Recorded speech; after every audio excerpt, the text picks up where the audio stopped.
इस वीडियो में आवेशों के गुणों के विषय में कुछ जानकारी लेंगे। पहले बात करते हैं आवेश का संरक्षण या आवेश संरक्षण का नियम भी इसको कहा जाता है। हमने आवेशन की क्रिया के दौरान कांच की छड़ और रेशम के टुकड़े का उदाहरण लिया था।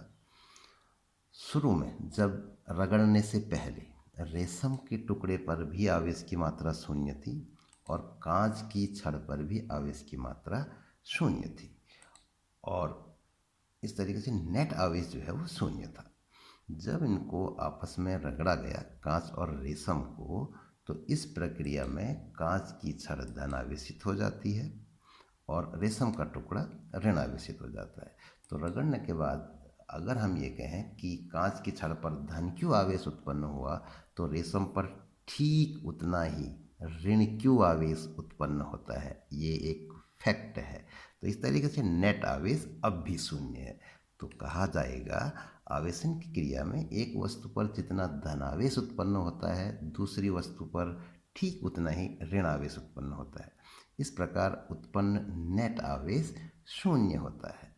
तो इसको एक संरक्षण नियम के रूप में इस तरह से कहा जाता है, आवेश न तो उत्पन्न किया जा सकता है और न ही नष्ट किया जा सकता है।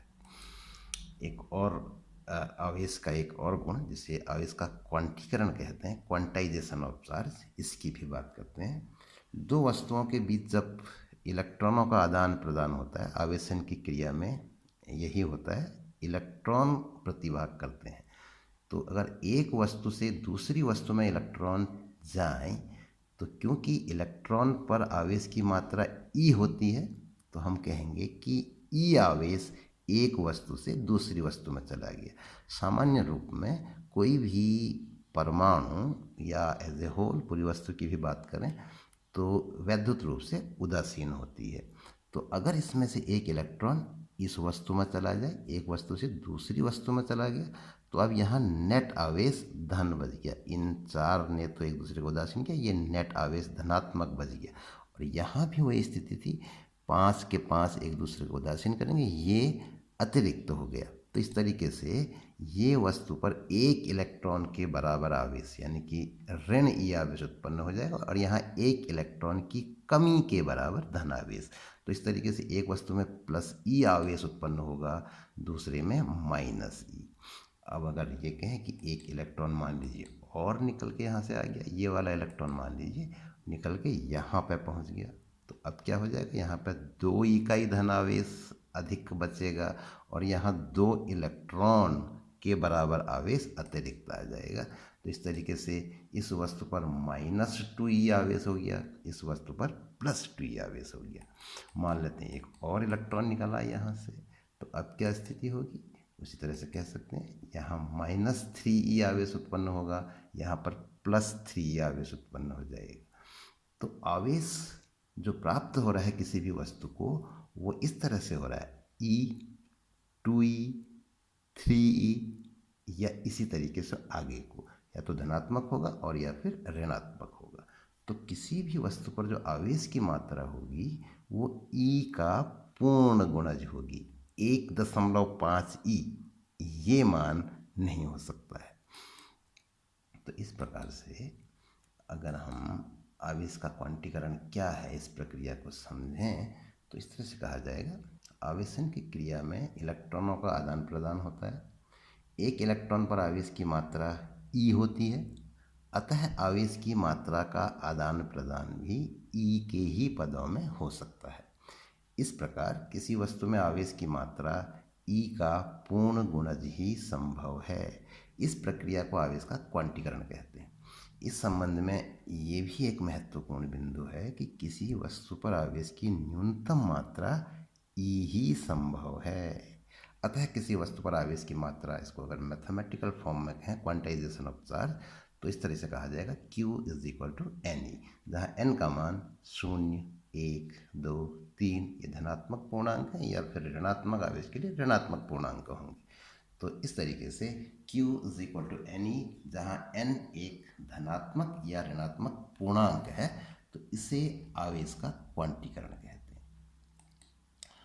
आवेशों का एक और महत्वपूर्ण गुण जो हमने पढ़ा था कि आवेशों के बीच में प्रतिकर्षण या आकर्षण का बल कार्य करता है। तो इसको कुलाम नाम के एक वैज्ञानिक ने इसका पूरा विश्लेषण किया था और इस बल को एक नियम के रूप में प्रतिपादित किया था जिसको कुलाम का नियम कहते हैं। Q1 और Q2 दो बिंदु आवेश हैं, इनको मिलाने वाली रेखा, और मान लेते हैं आवेश एक दूसरे से r दूरी पर है। तो यदि ये दोनों आवेश धनात्मक हम मान लें तो एक दूसरे को प्रतिकर्षित करेंगे।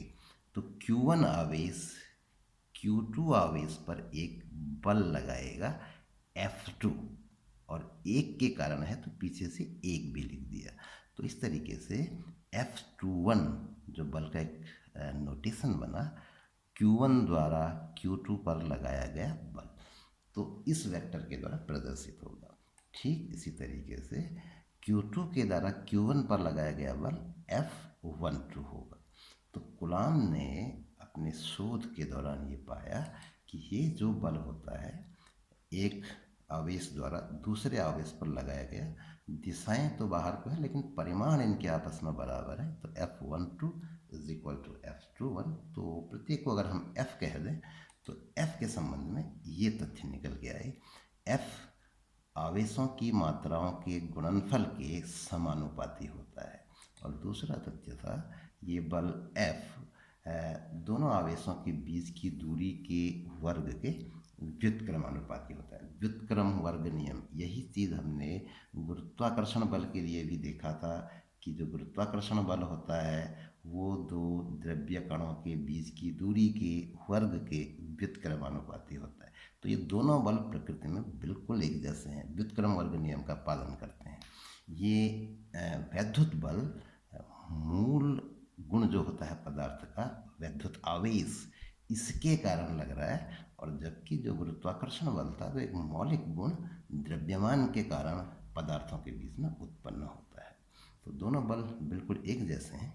तो एक कंपैरिजन में अगर हम याद रखें तो बेहतर ढंग से चीज़ें याद रहती हैं, इसलिए उसका जिक्र हमने किया। अब अगर इन दोनों तथ्यों को मिला दें तो F समानुपाती होगा Q1 Q2 बटा R स्क्वायर, या फिर समानुपाती चिन्ह को बराबर से रिप्लेस करें तो हमको प्राप्त होगा F बराबर एक नियतांक Q1 Q2 बटा R स्क्वायर। जहाँ ये K नियतांक है इसको कुलाम बल नियतांक कहते हैं। अब होता क्या है कि हम किसी भी नियतांक को अपनी सुविधा के हिसाब से दूसरे नियतांक के पदों में लिख सकते हैं। जैसे 100 एक संख्या है, इसको हम 50 गुणा 2 लिख सकते हैं, 25 गुणा 4 लिख सकते हैं, 400 बट्टा 4 लिख सकते हैं। तो सुविधा अगर हमको हो रही है उसको दूसरे ढंग से लिखने में तो लिखा जा सकता है। तो यही कारण है कि यहाँ पर भी इस बल का सूत्र जो है, इस बल नियतांक को दूसरे नियतांकों के पदों में व्यक्त करना ज़्यादा सुविधाजनक होता है। तो इसको इस प्रकार से व्यक्त करते हैं, F बराबर 1/4 पाई एप्सिलॉन 0। ये एक नियतांक आ गया। अगर ये आवेश निर्वात में रखें तो K की जगह पर ये कांस्टेंट आ जाता है। तो यहाँ पर जो एप्सिलॉन 0 एक नियतांक आ रहा है, 4 और पाई तो हम जानते हैं, तो एप्सिलॉन 0 जो नया नियतांक आ रहा है इसको बोलते हैं निर्वात की वैद्युतशीलता। वास्तव में किन्हीं दो बिंदु आवेशों के बीच लगने वाला जो बल होता है वो उस माध्यम पर निर्भर करता है जिसमें आवेश रखे गए हैं।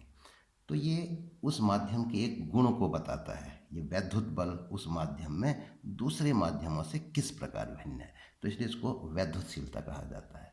तो वैद्युतशीलता के पदों में कुलाम का जो नियम है मैथमेटिकल फॉर्म में इस प्रकार से होता है, F is equal to 1/4 pi epsilon not या एप्सिलॉन 0 जो भी पढ़ना चाहें, Q1 Q2 बटा R स्क्वायर। अब किसी माध्यम में अगर हम बल की बात करें तो बिल्कुल इसी सूत्र से मेल खाते हुए लिखा जा सकता है।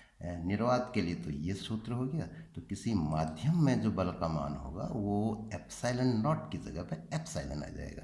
तो F is equal to 1/4 pi epsilon Q1 Q2 बटा R स्क्वायर। तो यहाँ पर जो नया एप्सिलॉन 0 की जगह पे एप्सिलॉन आया, तो जैसे हमने इसको निर्वात की वैद्युतशीलता कहा था, तो ये उस माध्यम की वैद्युतशीलता हो जाएगी जिस माध्यम में आवेश स्थित है। तो इन दोनों में ये संबंध होता है, E is equal to epsilon is equal to epsilon zero के।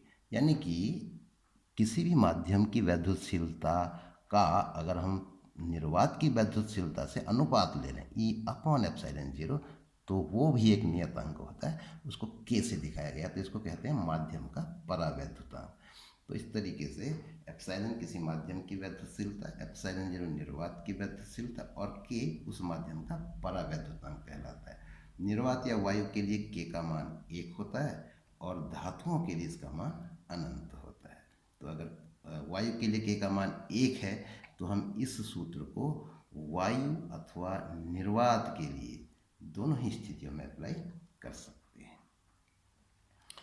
तो ये महत्वपूर्ण चीज़ें आवेश के विषय में हमने इस वीडियो में जानी। इस वीडियो में इतना ही।